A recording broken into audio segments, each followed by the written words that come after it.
অর্ধবার্ষিক পরীক্ষা 2026 দাখিল সপ্তম শ্রেণী, বিষয় গণিত, বহু নির্বাচনীমূলক প্রশ্ন। এই ভিডিওতে আমরা আলোচনা করব অভিক্ষা।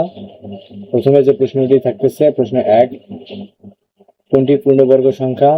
সঠিক উত্তর গ 25।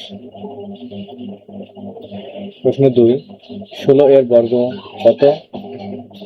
সঠিক উত্তর ঘ 256। প্রশ্ন 3, √8 এর মান কোনটি? এর সঠিক উত্তর গ 2√2। প্রশ্ন 4, তথ্যগুলো লক্ষ্য করো। প্রমাণ সংখ্যা 46 একটি পূর্ণবর্গ সংখ্যা। প্রমাণ সংখ্যা 2, 121 একটি পূর্ণবর্গ সংখ্যা। প্রমাণ সংখ্যা 3, 81 এর বর্গমূল 9।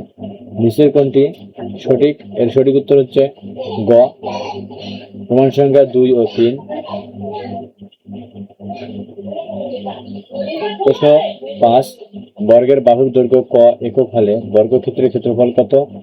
সঠিক উত্তর ঘ ক বর্গ একক। প্রশ্ন 6, 1.1025 এর বর্গমূল কত? এর সঠিক উত্তর 1.5। প্রশ্ন 7, বর্গাকারে সাজাতে কতগুলো চারা লাগবে? সঠিক উত্তর ক 1764। পরীক্ষার আগেই ভিডিও এবং চ্যানেলে প্রথম হয়ে থাকলে অবশ্যই ভিডিওতে একটি লাইক দিবা এবং চ্যানেলে প্রথম হয়ে থাকলে চ্যানেলটি সাবস্ক্রাইব করবা। এই প্রশ্নপত্রটি নেওয়া হয়েছে লেকচার প্রকাশনী